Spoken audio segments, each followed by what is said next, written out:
really a first. Do you realize how special, I think maybe you do, how special this is? To have an entire day to sit and talk about something as invisible as violence in disasters. It's something that's quite remarkable, not done in my country, to my knowledge, not done in Canada, the United Kingdom, not done internationally. This is really a first. And like Tim, I'm looking forward to what our next steps might be. I have a little bit of time, and I know I have a strict task mistress, but I want to just position myself a bit. As you know, I'm an American, I'm a sociologist. I'm actually an accidental disaster sociologist because we moved to Miami, Florida, right before Hurricane Andrew came in 1992 and blew away the house in the neighborhood. And I suddenly became interested in disasters and disaster prevention and emergency management. With some colleagues, we began a first, really, actually at its time, a path-breaking study of the impacts of disasters on women. And went first to the shelters, because we understand, my colleagues and I later heard more on that, those are the women who would be most hurting and who needed safety and life protection as an essential, at that essential moment, from emergency management and from social services, and we needed to record their stories. So that was my first beginning. I've since been able to do some work around emergency preparedness in domestic violence shelters in Canada and the United States, and did a quite extensive study of some floods in the United States that involved lengthy conversations with crisis workers. As you know, probably from a little blurb, I did work with the Nevada Domestic Violence Network for some time. So I'm a violence survivor myself. I just wanted to put those forward before I launch into my talk, because we all come at this from different angles. So I am a researcher, not a practitioner now. Let me just reposition this a bit. Let me tell you what I'd like to do in the time remaining, as you see before you. We'll go a bit quickly over some of the basic material, because I'm quite sure we're all on the same page here, but let's just take a moment to reflect on some of the unlearned lessons, very hard-won lessons around the world in disasters about women's lives, our livelihood, and I would say particularly our dignity and our human rights are jeopardized in disasters in a way that's not true. It's simply not true to the same extent and to the same degree for most men in the world. That's quite a provocative statement. We can come back to that. There's some research indicating how important that is around the world. But at the same breath, we have to acknowledge women's life experiences, women's resources, the networking that women do, the social organizations, our role in the family, our role in faith-based organizations, service organizations, emergency response organizations, leadership positions. Women are also central organizers, central actors in any emergency context. And I don't think I need to belabor that point here in Australia. I think it's quite well understood. But in our systems, women's voices are not heard. They're not elicited, but we have to say it's not heard sometimes, for the most part I would say, and not acted upon, and that's what brings us here today. So as you know, gender-based violence itself is an extraordinarily complex, global, and historical phenomenon. It takes many, many forms. It's not exclusively, of course, about domestic violence. It's about the victimization and the hurting of women and girls. It takes economic forms. It takes a different form of conflict situations. Our focus here really in the work around domestic and family violence is on the impacts on girls and children, or women and children. So these, of course, are some of the many different forms that violence against women takes. But and in disaster context, we need to just step back for a minute and challenge. And I leave this mainly to Claire and Deb, because they have such rich data from the field, to challenge the notion of domestic violence and disasters as symptomatic of stress, or as provocation, as only about women, or as only about a certain kind of woman who looks a certain kind of way and lives a certain kind of life. It's true that disasters, everything about our lives before disasters is more so in the event of a disaster. That's one of the things I think that we've learned. You know, when an earthquake shears away the facade of a building, you see the everyday routines, you see the social structure, the social relationships between people are so vividly on display, and it gets more so. So relationships that are tense and fraught and violent before tend to be more so after, and conversely, but not always, sometimes the stronger relationships can become stronger. And these are some of the reasons why we have more reports of violence, and we'll have to talk throughout the day about the reporting versus the reality. The lack of an integrated systemic approach to thinking about gender disasters is another really important factor. You know, we have the issue of siloing and the looking away, the willful, I would say, ignorance around violence, or really around anything that might be pursued, construed, as negative. Because That's one of the myths about disasters, that people are on their best. It's a time that people come together, right? Solidarity, community, resilience. In fact, people are very complex. These are very complex and long-lasting events, these things we call disasters, so it's not that simple. But we obviously don't anticipate, we don't plan for, we don't account for, we don't take responsibility for something that we know will happen. And violence against women is one of them. We also have to understand, we talked about this, another driving force just briefly, is that the traditional support systems that do protect our young, that do protect women, women looking out for women, men looking out for men who might be on the edge, right, are undermined because of displacement, because of inability to talk, because of all the other competing demands on people's time, because of the silencing. And of course, when people are moved from one place to another, the situation they find themselves in are often more dangerous than before. I think this is something we'll really need to spend some time on. And I welcome this notion of being able to engage relief workers and responders in more discussion around this through training, so that when we put our relief camps together, our relief shelters together, we can do a better job of ensuring that nobody feels unsafe, even in the shelters that we provide in emergencies. Well, why is it so under-examined? Some of the reasons that I put before us, I think, help explain that. But there are these other factors that you see before me. I'd like to just switch or go straight forward to the gender-blind practices and challenge, speaking to the disaster management community a bit, and challenge what a gender-blind approach means for women, because it brings us to our subject around violence. It means we don't have women in key positions, or we don't have the right women, well, culturally competent women, women who represent the different kinds of relationships and situations in which they'll find themselves.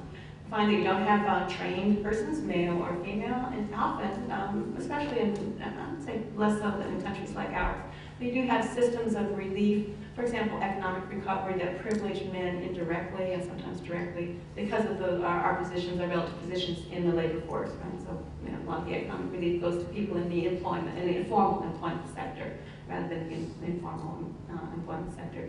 There's certainly a neglect of fundamental family needs, such as child care, that we've been calling for decades, as you know, for systems of care for caregivers. Find that if you take a gender-blind approach, you don't see that either. And again, not in Canada or the United States or Australia is there really much of a risk of forced or early marriage, but do we know? There's this kind of arbitrary false division between what happens over there and what happens here. And I think, again, as researchers, advocates, and policymakers, we need to kind of take a look at all of our communities and make sure that we're really not making assumptions about what happens in affluent countries and what happens in poor countries. Certainly, a gender-blind approach means that there's very little consultation with women's groups. There's a lack of accountability and a lack of, again, taking on board what women have learned. There's certainly a lack of gender, this should be sex-specific data, limited reproductive health care, limited care for mental health services to women or to men, or targeting of youth services, as the worlds of young boys and young women and young girls are quite different.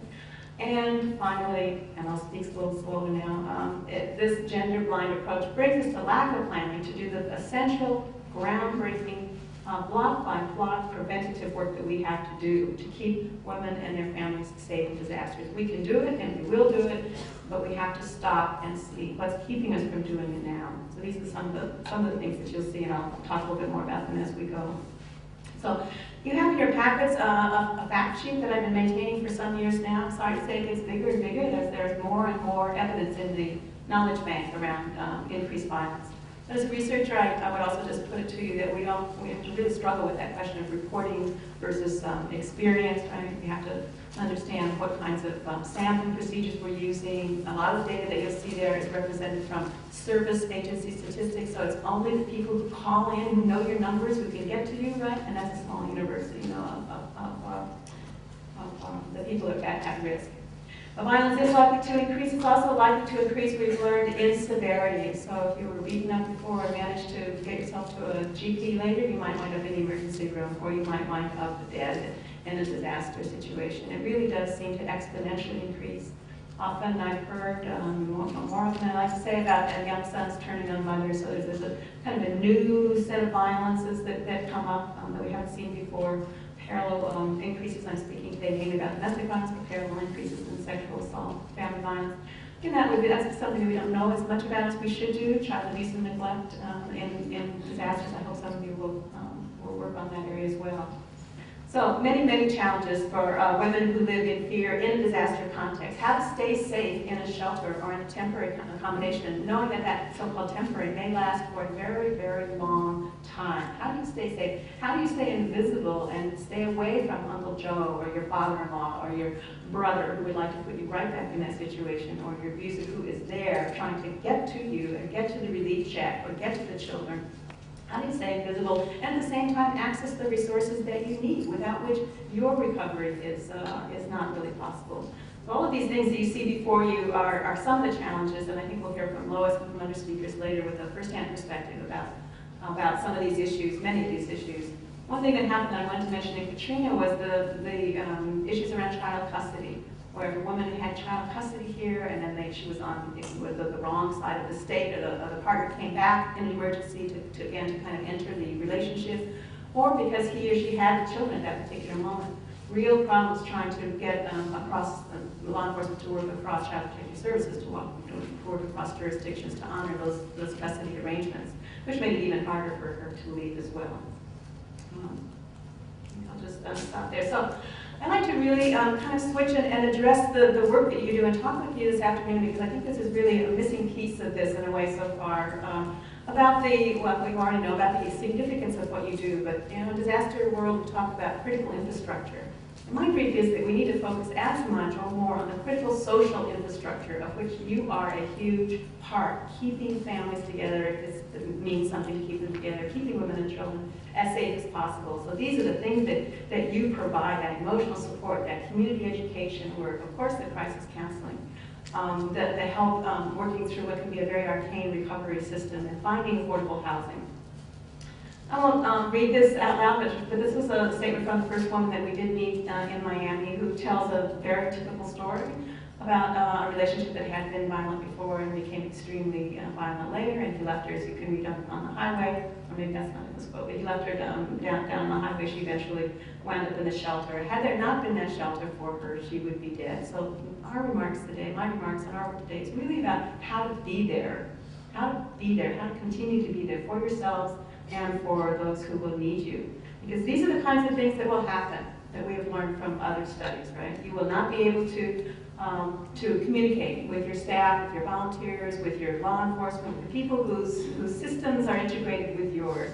Your computers won't work. The flood will take the files and the tools, and your volunteers that are such a huge part of your work won't be able to get to work. You might not be able to access the same funding streams. The media may come and look at your work and probably won't, right? The disaster managers may know about your work and probably won't, in my experience, in my country. So there are many, many program impacts, and again, I defer to those who run shelters to tell me a little bit more about your own experience. But you will want to be and asked to do even more in a degraded environment, right? In a vastly more difficult environment. You'll want to know what happens to people. When I was interviewing advocates in Grand Forks, one of the most hurtful things was that they said, I don't even know where she went. They were sharing a shelter, their shelter was shared with homeless shelters, and everybody evacuated in the middle of the night, and no contact ever again with some of the clients did. So that was extremely difficult. So wanting to do more and have fewer resources. So my message is basically that you will not be able to help if you can't function. We've got to focus on being prepared. So what does that mean for domestic violence shelters and programs? It means, for example, that you need to take an all hazards approach. You need to look at both business continuity, which is the word of the day, right, but also service continuity. You won't necessarily be able to do everything later that you were able to do before, but be selective. Choose what is the most essential thing that you need to be able to do later and plan for that.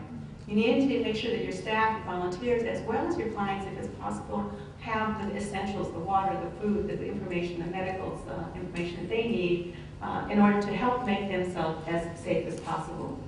You need to make sure that your neighbors, and I emphasize this, sometimes shelters and programs are a world unto themselves, right? But in a disaster, the neighbor might be right here. That building might be on fire right here. Yours might be, right? So really need to expand and be embedded in the place that you hold physically in a disaster. So that's quite important, as well as to have MOUs in terms of service pickup and mutual support. Need to be looking at those employment policies. What happens if somebody's not able to come back to work for a week, a month, 6 months, a year, 18 months? What happens to your crisis line? What happens to your planning? So that's just one more thing. And of course, you need that plan, and I'll speak to that in a moment. Plan, train, revise, train, plan. It's a process. I think for domestic violence workers as well, I have a few more thoughts about that. You need to both meet with the experts and to be the expert. So I think of this as a fraught and fragile bridge that we're still constructing between the world of domestic violence advocates that keeps women and children safe as possible, right? And the world of disaster management, which strives so hard to keep the world as safe as possible as well. Enormous commonality, enormous shared values, and huge gaps in practice and policy between us, knowledge gaps as well. So I'm addressing the service workers in the field now, need to be very cognizant of and take on board what emergency management in your area is. Need to be aware of the hazards, of course, that surround you. Need to understand what those relief and recovery resources are like. More importantly than that, you need to know who your emergency managers and first responders are so that they will take your call and you will take theirs. So you have to have that networking, that personal connection. So I'm always encouraging domestic violence advocates to be a part of the activities of the other world, and conversely for disaster managers to be a part of our world. I position myself a little bit in that as well. Have people to your facilities, invite them to come to your events. When you get new people on board and you introduce them to that emergency preparedness plan, take it next door, take it to your emergency manager, chat with them about it so that they know what you know and you know what they know, because you are so interdependent. And right now, as I say, there's a huge gap, and that's a safety gap for women and children. So some of these are very simple steps, but we might want to talk this afternoon about how to make them a little more concrete. Training and cross-training, for example, I think would be an essential first step, as Tim said. Need to participate, let others know about what you're doing at RAD in terms of violence prevention. Take that and integrate that into disaster awareness and community awareness program that's going on, whether it's in a school or a community fair or a post-event consultation. Be part of that, be there. And when people put together scenarios or training programs or tabletop exercises in your community, and they do it regularly, it's one of the main things that disaster managers do, right? Be there, be at the table, to be able to say, so what's going to happen if that road is blocked and I can't get to shelter, right? What's going to happen if the law enforcement, if the jail, for example, and one of the things that sticks in my mind from that survey is in Honolulu after Hurricane Iniki, when the jail was destroyed, and so subsequently there were no arrests made. Violence continues, no arrests made. So a little bit thinking in advance about like an alternate system would have helped keep women safer there. You need to really be part of the risk assessment process that's going on. And you know, I mentioned that risk assessments is again, one of the primary activities of the disaster managers is to assess and document and evaluate what you need, but also what you bring. And here I think, let me just move to the next slide, because in this partnership, in this bridge work that we're trying to do, now speaking of disaster managers, don't appreciate the strengths, really the capacities of domestic violence workers or anti-violence workers fully. They don't understand sometimes that you have a functioning staff of crisis managers who've been doing this work for years, right? Who have a real sense of what the survival strategies of women and living with violence every single day are and how that can help tide them over. They might not know that you have a certain number of beds left, maybe as it happened in Miami. Most of their shelter was destroyed, but not their children's half. So they could have taken children in. There could have been real positive use of that space where the children played in the past. You have community knowledge. You have perhaps stored water and food and bedding. And again, I repeat, you have a knowledgeable staff that knows a lot about the history of that community and gender relations and patterns, things that will go well and things that won't. Conversely, what you will need and not be able to bring, and that's the action piece there, is to make sure that your security is affirmed, that your building being resistant, hardened against the predictable hazards is a priority in your community. One of the groups I'll mention in a minute was started by a woman in Victoria who runs, I think it's like 14 agencies around anti-violence agencies. And she looked at the Loma Prieta earthquake in California and saw that the increase of violence was quite striking, and then looked up and realized she's in this little unreconstructed masonry red brick house, beautiful little house in Victoria, which would tumble right on her head. And she would then not be able to do anything for her service agencies around the province. And that was her moment of, was her epiphany, if you will, and she worked then with the provincial emergency authorities and with women's health and with women's ministries. They put together a fabulous action plan and report major conference in Vancouver in 1998, and then from that a planning guide about how to make emergency planning part and parcel for domestic violence shelters to relate to that point. So let me, how am I doing on time here? Good, because I'd like to bring some examples and invite your thoughts either now in the questionnaire or this afternoon. Some examples of what I think is going well. Making the essential point that this notion of good practice is not something that we do later. It's not something that we can do after we've taken care of all the other immediate, much more important things about disaster preparedness, really. It is not optional. It's essential. It's a life and safety major in the world of disaster management. Right? From a disaster management perspective, it's not optional. For battered women's shelters or for anti-violence programs and services, it is not optional. I know so well, as a former director and a former advocate, how many other things are on your plate. How many other uses there are of your time and your dollars, right? But it's not enough to say, don't have the time, don't know, no, it hasn't happened for years here, we don't have enough money, don't know what we're doing. No, it's not sufficient. We have to, again, this is a bridge, we have to be there as well and bring what we have and bring our questions, bring our need. If money is the barrier, then think in advance before and make sure you have the funding that you need. You are pretty good at doing that when you need to. So let's just look at a few examples. I've been mentioning this. I've been here. I had a fabulous week. I was able to go up and see some of the flooded areas and a lot of those burned out areas. So, whoops, go back to this one. I was mentioning one of those other places that I spent last summer in South Africa with the African Center for Disaster Studies. And one of the projects was to work with this girl project, Girls in Risk Reduction Leadership. 13, 14-year-old girls coming out of Black South Africa, living in really horrific conditions in the townships just outside the white cities, and came out with big smiles and clean clothes, and they were so thrilled. They were just thrilled about this program, which is kind of like Girl Scouts. They came out of school for 1 hour every other week, something like that. Not a lot of time, but just enough to give these young girls a sense of being young women. It was a leadership training program. They worked with their fire chiefs. They understood how to put out propane fires versus white firefighter, wood fires.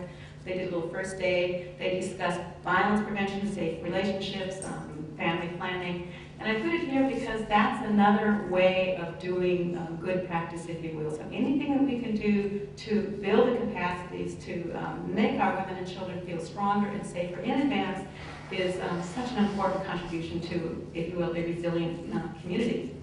We also need opportunities for women to say what happened. This is a documentation picture from Bangladesh. One of the things you find in other countries, and I'll illustrate this from many different kinds of countries, is that women's land rights, which are so contingent to begin with, are very often even more readily exploited after the fact. So landlords, in this particular case, were trying to kick the women off after the disaster because they were widowed then, and they, in his mind, had no claim to the land anymore. There's a documentation process on. She's able to tell what's happening. That too is violence prevention, because women can't be free of violence, can't be free of leaving a violent relationship until their livelihood is secure. So anything again that we do in advance with the women to make our women's communities and our lives safer is violence prevention. This is a wonderful project that we did in the Caribbean, in El Salvador, in Dominican Republic, Dominica, and St. Lucia, so 4 different countries, developing and testing a community-based and women-led risk mapping project. And we understood that our case was that if you could look through women's eyes, you would see a more and deeper and more complex picture of community risks and hazards than if you looked only through men's eyes or if you had a mixed sex group, because women are always understanding men's worlds, right, while understanding our own as well. So we have a deeper, you might want to push back on that. I found that it was true in this process anyway. And the result of this risk assessment of drawing up the maps is that women can identify a bridge that's going to go underwater and ask in advance, how am I going to get my girls across that? The health center that may be their only lifeline in a night when she has to leave the house or be hurt might be on the other side of the valley. How would she get there? So some pre-planning can happen. And also in a positive sense, you can, in these risk assessments that are led by women, you can begin to ask yourself and to document, how did my grandmother deal with this drought, right? Or what happened in that last earthquake? How did the battered women's shelters survive last time? Let's go talk with them. She's 80 years old, let's go get that get her story right now. Again, a documentation process, and I'd like to say there's a lot more work at the international level, and in so many encampments post-disaster, you will find safe space like this for women. We don't do a very good job of that here, do we? I think that's one message that we could really take. So an agency-led, this is important, we want to hear your story, and by the way, here's a safe place to come and report it. This story from Haiti, you know, I'm sure that the loss of life was enormous in Haiti, and the women and children bore the brunt of it. And you may know as well that the key leaders in the anti-violence movement, the domestic violence movement of Haiti, lost their lives.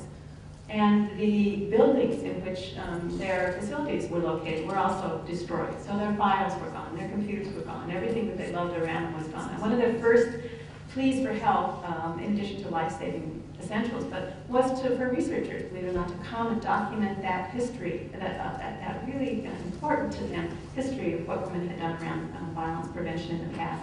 But then, after, following on that, they worked together with women in the Haitian diaspora to come together and challenge the government and the World Bank's idea of what women needed after the Haitian earthquake, and wrote a gender, called the Haitian, the Gender Shadow Report, in counterpoint, really, point by point, to the traditional one that was developed by, through the traditional route. We're bringing women's voices to this, and violence, of course, one of the major things that they addressed, helping them to understand, helping the post-disaster needs assessment experts to understand that violence was a piece of this culture before, that the government, for example, had used sexual assault, had used rape against women as a political weapon for many, many decades, right? And so that it meant something, and they needed to be on top of that in the camps, right? When you had when you saw men becoming armed again and being in groups again, there was a political as well as a masculine thing going on here.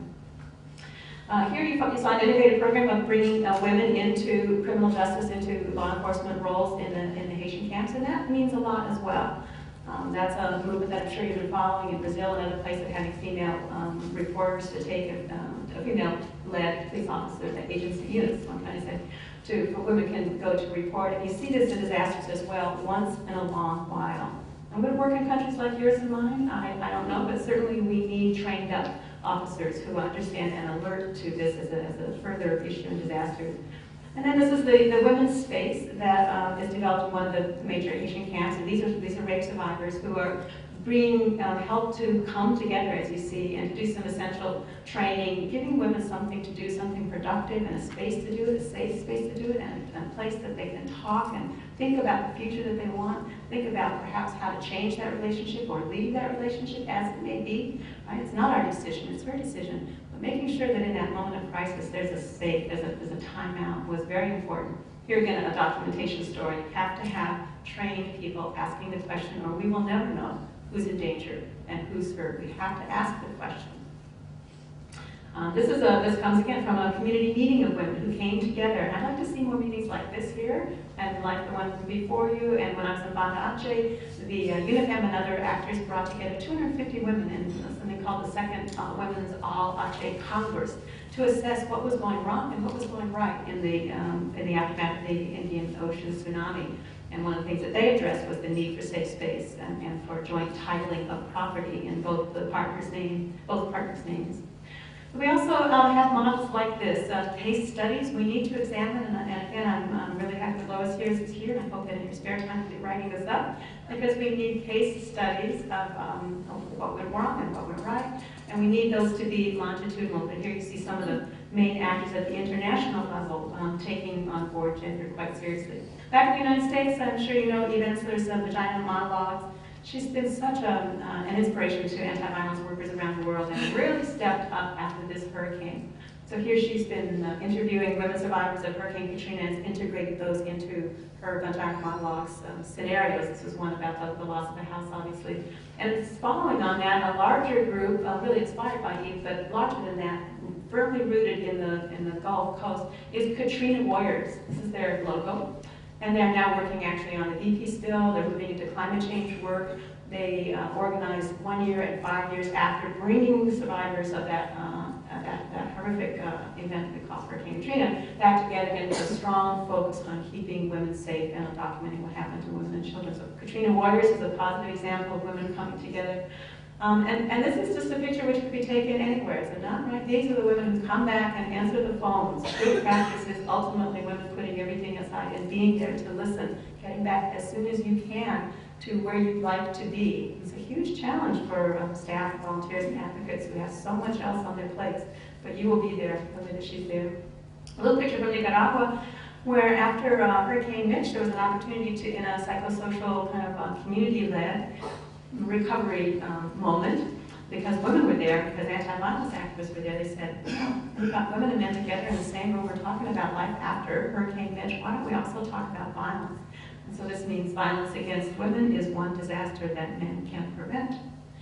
And I put it here as an example of a project I'd like to go back and evaluate so we can see, does a moment like that, a window of opportunity, does it have legs, or is that all they did? Did they create this beautiful public awareness campaign, or were there some substantive changes in men's capacities to relate differently to women, and women's capacities to be safer and sounder in a crisis situation? We don't know. So all of these practices need an evaluation. This is a good example, though, from the state of Florida, right?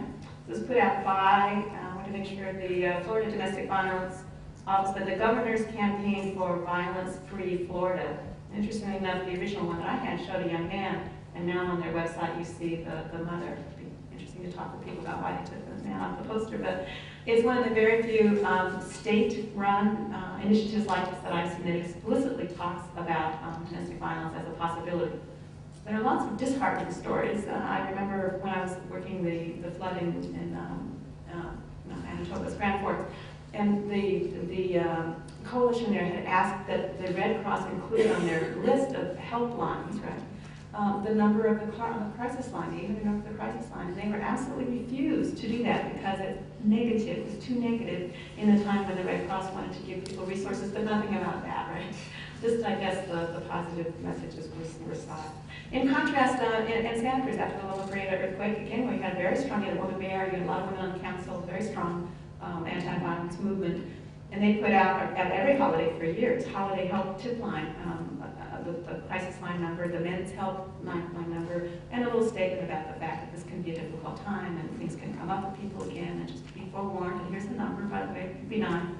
Kind of a very low-key kind of a message, but it was an important one. Put it on the table, didn't it? Coming from Missouri, this is not the best slide, but it's interesting. This was a coalition that was able to, they knew they had a huge increase in both in calls and in the number of women who wanted new housing. That's right, yeah. So they had the statistics that they understood related directly to the flood, but they couldn't demonstrate to the state or anyone else that actually this was flood-related violence. So the state was providing money for substance abuse and drug abuse grants out of the yin yang, and they said, wait, hold the phone here. Could we talk a little bit about violence as well? And again, they were told, not until you can document. So they quick fast revamped their intake forms, and they now are able, when people come in, to ask them to talk about it. To me, of course, the empty box at the bottom is the most important one here. And I'll be interested to hear your thoughts about how many of you are already doing that, and if not, if this is a simple step that you can take so that you have the kind of the data that you'll need. Wrapping up this piece, there are a number of tools out. The one, It Can Happen to Your Agency, was the one that was put together in British Columbia, as I mentioned. The one on the right is one that I've just done with the help of the Prairie Women's Health Center of Excellence. And my hat off to the women's health movement in this country and in Canada, because they really get it. They are so proactive around this issue. And this is just one example. So this is a guide where I tried to distill, I thought, some of the better documents from the one on the left, which is a little more about business recovery functions, making sure you know your insurance agent's telephone number and your staff number. A little bit more addressed to community women's groups and to anti-violence groups, and it may be something you'd like to look at later. It's on your resource guide in your pack.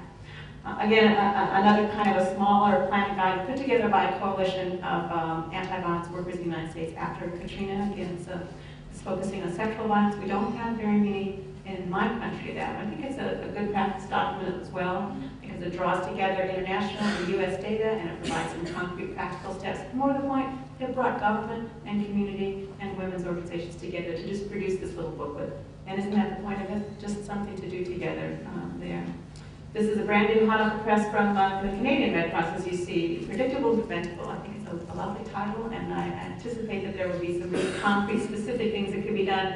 But if you haven't seen it already, this, in terms of practice, this is an excellent guide I was the Interagency Standing Committee for Humanitarian Relief as part of OCHA. So it's a big humanitarian relief umbrella, and we can use it to great advantage. This is a two-part document. One is it's called something like Different Needs, Equal Opportunities, Women and Men, Boys and Girls in Disasters. That goes through livelihood and housing and mental health and reproductive health issues. But they wanted to focus on violence explicitly, so they carved out of that a whole separate piece with the checklists and guidelines. This is a fabulous resource. And speaking of fabulous resources, I just had to put this here because I will be incorporating into all of her talks. I think, again, the path-taking research that you have and our opportunity here today to come together is really a good practice, and I hope, again, that we'll be able to come back and evaluate that later. Oh, 1 more minute or so? How am I doing? You've got 5 minutes. Great. So I just wanted to think a little bit. Let me just stop here. Stop for a moment. So I've been trying to sketch out some of the larger dynamics of gender-based violence in general and how it kind of takes form in disasters. And then looking at some of the challenges to domestic violence workers and some of the challenges to women who are living at risk of abuse, and try to sketch kind of this notion of the bridge work that we need to do and what you can bring and what disaster managers and all of their partners can bring, the urgency of the work, then a few good practices examples. But I thought I just wanted to end with a little bit more of a policy discussion and really more questions than answers. But I think the challenge is quite large and larger than we realize. Let's not spend too much time on the ground, where I usually live, around trying to make sure that our shelters are prepared. I mean, that is essential. We need hardened, resistant buildings. You need to have that emergency plan. You need to go through that planning process every single time you get a new person on board. It should just be integrated into part of one of the things that you do, yes. But put that aside for a moment. We also need to step back from our work and say, are we doing what we want to do the right way? So, yeah, I think that we need, for example, to really integrate the work that we're doing around violence prevention in crises with other work that other people are doing around different kinds of crises and different kinds of violence. And I particularly think that in your work, and I'm sure that in Australia you're doing this good work with male allies, with women, with men's progressive organizations, with allies and partners in a number of different organizations in and out of government, bring this work to that work as well, and maybe they can help us understand a t-shirt like that. I think that that's a really missing piece. If we have another time, or maybe this afternoon, we'll have an opportunity to talk a little bit more about working with men and understanding disasters through men's eyes and how to fill that research and action and political gap that we have there. Working around violence prevention might be a really good entry point for that conversation. I think also to integrate the work that we're doing around these other campaigns that I've spoken about, and particularly with the lesbian and gay and bi, transgender, and queer communities, because this is a part of the gender work that we do that's so off the radar screen. And as you know, violence takes forms in all relationships, but we're not there yet. We're not there even in disaster management in terms of gender. We're miles from there. So let's take this anti-violence work in disasters to everywhere it needs to be, and to the larger international community too. I really do seriously want the rest of the world to know what's happening here in Canada about the path-making research and an opportunity to spend a day talking about this and workshopping this, and I'll be in touch with the organizers to see what comes out of this so that we can contribute, you can contribute, be part of the international dialogue. So we need to capitalize on windows of opportunity, to have, again, a new mandate that this is something that will be built in, that funders will support in our anti-violence programs, the same way they support training or what have you. It needs to be, emergency preparedness and the advocacy for the rights of people at risk of violence needs to be a fundamental core value in your work. We need to capitalize we need to actually transform, I think, the emergency management curriculum so that this message gets through, so that people understand the capacities of what you bring to the table and also what you will need. You might need some special attention to those shelters or priority ranking on the emergency communication systems or some guidance getting back up on a dirt road to where you need to be going, new training needs. Peer learning projects, demonstration projects, these are kinds of a grab bag, if you will, but these are opportunities that are so often lost. And we talk about the window of opportunity, but it's like it's not open very much, and it closes really, really quickly. So this is work that needs to be done in advance. In the event of the next flood, what are we going to be asking for? What can we do? How can we learn from what has happened? These enormous tragedies are just such huge opportunities if only we will grab them and know that corporations and other interests are thinking ahead about how to grab them and how to rebuild the casinos, for example, in New Orleans. That advanced planning, we need to be smart. We need to do the same as well. Need a national reporting standard. Need to have, I hope, some fast-track grants in place. It was one of the saddest things I learned in my interviewing with people who run the shelters, that there's not enough time, of course, to sit and ask for grants, and there's a public kind of sense that the real victims are over here, but no longer here. So you might have had a fabulous fundraiser plan, but it got destroyed by the flood, right? And maybe United Way, since the United States was supporting your work, but they took their funds elsewhere to flood victims, right? And the media stopped coming around for stories, and suddenly, and then there's of course a massive drawdown on the state coffers at the time and after a disaster. Not a lot of resources at a time, so we need to be smart about that as well, and lobby the people who do fund your centers and your community funders as well to be there in advance, because we won't have time to do that afterwards. And as a researcher, I'm winding down here. As a researcher, I want to put a few ideas here before we need to ask some more difficult questions about violence and disasters. Clearly, we need that first-person voice, again, which we don't have. I'd like to see really good work done around this notion of the crisis management skills that violence survivors bring with them, because they have a lot to teach the rest of us. They have an emergency plan in the best of all worlds, right? They've been through crises before, and they survived on the other end. They have an enormous amount. Imagine a disaster preparedness program built around the experiences of women violence survivors, right? Who could teach other women through women's networks and community organizations. We need, of course, to include gender-based violence in our risk assessments. That's a research piece that's not done, but for those people who are actually disaster researchers, could readily be integrated in there, but it's not. We need to identify exactly who will be most at risk, and that's work that you do because you know your communities, right? But that's where you need to be going now as researchers, as planners, and certainly as responders. We need longitudinal research. We need to really be critical, self-aware, self-assessing. Can we cope with the next fire? What would happen? Where exactly would we go? We need to assess what we did well, what we didn't do so well, look at those long-term recovery needs, look at some of the best practices. And when we do have partnerships, like for example, one I mentioned in British Columbia between the Anti-Violence Coalition and the Emergency Preparedness of BC, Provincial Emergency Preparedness Program, let's take a look back at that and say, what happened after that one-off conference? Was there a possibility that was missed? We need to do some more evaluation research and longitudinal research. So I think ultimately we need to focus on being there, on sustainability in its largest and its smallest sense, expecting not to be seen, expecting not to be heard. We need to plan for recovery, obviously, in our centers and our programs and services, as well as being able to plan to just be there. I've emphasized just being there. But that recovery piece is, again, where you step in. 6 months, 12 months, a year, 2 years later will be your hardest time. We've learned that. You need to talk, as I said, with your landlord now. You get to know your physical neighbors, even though you have confidential shelters. This is the time to really think seriously about the limitations of that and the ways that there can be some conversations in advance that can still be safekeeping, but so that you can help each other in a moment of a crisis. And begin to integrate into your already complicated budget things like doing hazard mitigation, like make sure your computers are tied down and make sure that you don't have big lopsy bookcases that are tumbling down on your heads, and make sure that people know how to turn the gas off. These are essential things that you know very well, but often we never get around to it.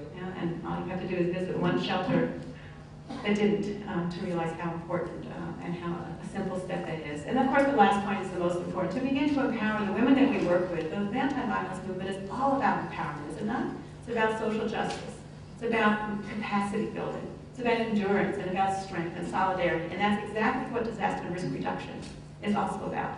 Emergency preparedness is a piece of it, but our brief, our challenge to us as parents and as caregivers and as lovers of the world and the planet is to engage ourselves and take part and contribute to this global movement to reduce risk, to avoidable harm, And I am one of the Pollyannas who believes that we can actually do away with disasters, which is of course not the same as saying we'll do away with natural hazards or crises or emergencies or bad things will happen, but disasters which transcend the ability of the community to cope are something that we create. We create disaster risk, and we can create a more resilient and safer and more just future. Finally, my last slide. We need to be focusing on sustainability and continuity, but also on the possibility for reinvention. And I just give you as a parting story, this is the Crescent House from New Orleans. And actually look for a book, there'll be a new book coming out with a wonderful young graduate student, compared 4 different medical shelters in New Orleans and asked, how do they cope, how are they impacted, how they're staffed, what do they do? And Crescent House, let me just read you, she said, this is the director speaking, 2 weeks before landfall of Katrina, we got Baptist Ministries to fund a facilitator to convene a group of people to really think outside the box, to say, how can we really address domestic violence in a brand new way if the slate were wiped clean? I use those words well, Katrina wiped the slate clean 2 weeks later. So they've been doing a little bit of brainstorming. They were thinking about their mission, and they thought they were drifting the wrong way. They were focusing all their work on shelters. And instead they took a step back, they lost everything, and they reconvened as a case management, disaster prevention, community awareness, much more integrated model, of which of course sheltering is still a piece. But they took that wonderful opportunity, and it wasn't easy, but I'll understand with her words. This is the ED saying, you look into the faces of the other staff people who are there with you, shell-shocked. They are, and you are too. Lois is speaking to you, but you see traces of determination. Lines that seem to say, we came back because we're survivors and we believe in survivors. We came back to reclaim our work and our lives. You hug, you breathe life and encouragement to one another. You're determined to bring life back into the building, into the abyss of desolation. You're committed to the idea that a new Crescent House will rise from the former one, that survivors will come again, that their presence will be testimony to your own survival. You will be stronger for it all. Everyone will learn to be stronger. You trust that the resources will flow from the honesty of the vision. And I just really like the way that she puts that. You trust the resources will flow, but you go where you have to go. You take your values first. So thank you for staying with me for that long and meandering spiel. I really look forward to our conversations this afternoon, and particularly our conversation about what to do, how to do it, when to do it, how to stay in touch. And more greetings from my colleagues and friends in the United States and Canada who would love to be here with you. Thank you.